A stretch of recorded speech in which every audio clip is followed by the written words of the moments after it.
This is far more inside the mainstream, the Democratic Party, than anything on the right. So the both sides doesn't work.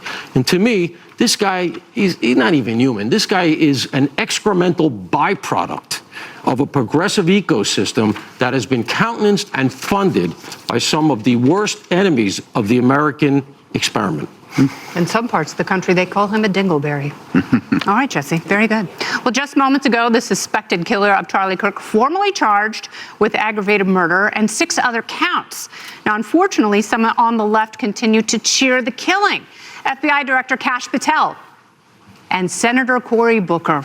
It hasn't been about him, so he made it about himself, getting into a shouting match over the rise of the violent rhetoric. Watch. That rant of false information does not bring this country together. If you want to work on bringing this country, it's my time, not yours. My God. If you want to talk about dividing this country, it is my time. I follow you on your social media posts that tear this country apart. To address your falsehoods. Oh, you can try all you want in this country. To not take responsibility for what you have said. Sir, you're making a mockery of this committee. Sir, you don't tell me my time is over. The people of New Jersey tell me what my time is. You can't lecture me. You can tell me my time's over? You may be the charge of the I'm not FBI, going anywhere. but I am not afraid of you, Mr. Chairman. Not afraid of you. Ooh, tough guy. And as numerous workers get fired for posting onto social media disgusting celebrations of the murder of Charlie Kirk, some folks in the media are now suddenly worried about cancel culture. Watch this. Most of these people are not public figures. They were anonymous until a few days ago when this conservative campaign organized online targeting people that it says are attacking Kirk. Look, this is a new form of cancel culture. This does seem to be turning into a very aggressive attempt to purge not just, government officials, specifically people who work in education, who work in healthcare, who work in government. It's already getting a little bit out of hand. Yeah. Whew, smell his beard from here. Nasty. And this is a new low. Last night, Jimmy Kimmel implied the suspected killer of Charlie Kirk was MAGA. We hit some new lows over the weekend with the MAGA gang desperately trying to characterize this kid who murdered Charlie Kirk as anything other than one of them and doing everything they can to score political points from it. The guy who used to watch women bounce on trampolines, Greg, has turned into a laughable political pundit. What did you make of Jimmy Kimmel's comments? Well, he didn't imply it. He said it. I might have to watch Kimmel tonight to see what he has to say about this, because if he doesn't address what he did, he's done. I mean, this is a great case study, though, of cognitive dissonance. How can such a smart, successful man be so wrong? How can he live in this kind of denial? It's because he knows he's wrong. And if you strip that away, what's left? If you wrestle him away from this delusion that he's stuck with for years about Trump supporters, about Trump, about Republicans in general, what's left? What's underneath that? The realization that you are the bad guy in the movie. You're not a defender of democracy. You're a defender of destructive delusions.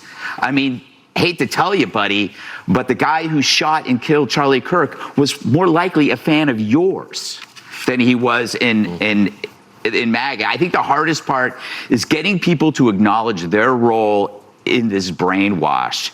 But once you get past that denial, you're left with something that nobody wants to deal with. And I think what we do as conservatives and libertarians and the right is you set an example. When you go to turning point events, how could you not want what they have? They're happy, they're joyful, and they're impressive. Lastly, about this Stelter thing, this is rich coming from a network that sent people after Trump supporters down to their mobile homes to out them. They had no problems with cancel culture. This is not relying on the muscle of media. This is an organic thing, just exposing what they are saying to their employees and their employers, and their employees have every right. So the point is, I go back to that phrase, mutually assured destruction. We want you to stop doing this to us. So we're giving you a dose of your medicine, and you're going to take it. All right. So obviously, Stephen Colbert, his show was canceled. He's only going to be on for a few more months. He was awarded a Primetime Emmy on Sunday night. Do you think ABC, looking at this and seeing MSNBC fire Matthew Dowd, is it easier for them to pull the plug on someone like Jimmy Kimmel, given the political and media environment we're in right now? It's certainly easier for them to give an opportunity to walk it back or to try and clarify exactly what he meant, and more importantly, to tell the truth about what actually occurred here. This comes down to the typical leftist tactic of never wanting to take responsibility for anything. They gin up all of this foment all of this narrative, and now all of a sudden something horrific has happened and it's their guy, and they want to say, oh no, it's a MAGA guy. Which is not true. It's a lie. And they've done this time after time with violent cases after violent cases. And when it doesn't suit their narrative to try and lie and say it's someone from the right, they justify it, just like they justified $2 billion worth of rioting damage and murder of police officers in the summer of 2020. So they are masters of projection. When they say it's the conservatives, the right wings, political ecosphere doing this, they're actually talking about themselves. They're holding up a mirror and they don't like what they see. And instead of just taking some responsibility and saying, how can we prevent this from happening again? We have a sick problem inside the left. The data proves it out. Polling after polling shows that a significant number of people on the left justify political violence, and not just getting a little violent by destroying property, but by murdering those who they disagree with. And we've seen this occur. Yeah. So they're going to have to figure it out, but they're lying about what's actually going on. All right, but you have a large number of younger people, Jesse, who they watch Jimmy Kimmel. Maybe they watch a clip on TikTok, and they believe that this alleged assassin was, in fact, a member of the MAGA movement, and those are the same people who feel that political violence is justified. It is a 4-to-1 margin, liberals to conservatives, who say that it is okay to either torch a Tesla dealership, possibly injure or kill Elon Musk or Donald Trump, or to harm or kill someone that you politically disagree with. How do you change that? Well, you're seeing a massive disinformation campaign run by the legacy media to try to detach themselves from this killer, and it's not working. In terms of people, you have a right to say Charlie Kirk deserved to die. You have a right to say you're glad he died. But you don't have a right to work at this company. You don't have a right to teach my kids. You don't have a right to serve in government. You are basically telling the world you're evil. You are telling the world you can't be trusted. You are telling the world you are comfortable with cold-blooded killing.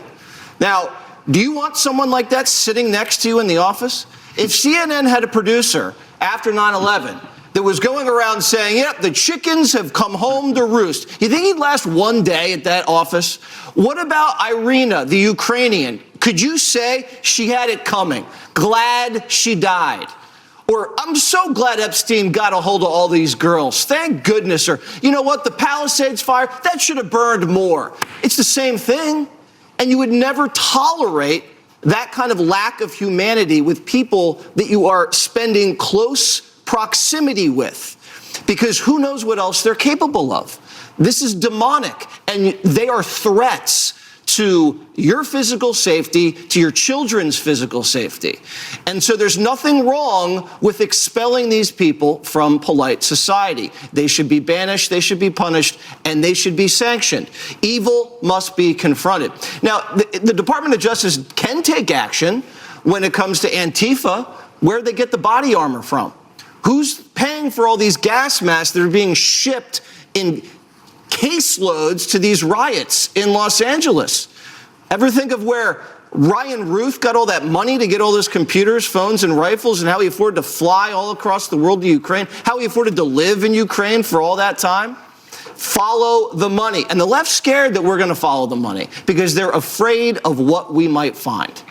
All right. And, to that point, Antifa being designated as a terrorist organization, what is the potential backlash? And is that a sound idea for this administration? It is. And the problem here is that it's a little bit institutional. Nobody wants to make those cases. Why? Because they're money cases, as Jesse is saying, right? And the statutes, they're not sexy. This is not cinematic police work, right? It's going to be money laundering. tax charges, really dull stuff like that. Who wins football games? It's not necessarily the quarterback run all over the place with the highlight reels. It's in the trenches, right? That's who wins. The front line, that's where you win or lose. The money is the front line. Remember they wanted to hire all those IRS agents and everybody had a stroke? Hire them. But don't point them at us because most of us are paying our taxes. Point them at this ecosystem that has caused our campuses to erupt, that fund this kind of crap that we're seeing relative to Charlie, all because the right doesn't have that ecosystem. We all know that. You start a right-leaning foundation right now, you're going to be out on Broadway with a cup in your hand. You're not going to get this kind of money. Yeah. So this is where you got to go. They're not sexy cases. But this is where you got to do it. But you know what is cinematic and sexy? A love-struck former Mormon falls in love with a trans male. This is American Crime Story. It's a Netflix show, right? It's a cross between Romeo and Juliet and Neil Jordan's Mona Lisa with natural-born killers thrown into it. That's what you're going to see because that's what Hollywood will do. That's right. Yep. Barf. Up next, President Trump sinks another narco ship. Stay with us. It looks like I'm a wreck. It's in the hole!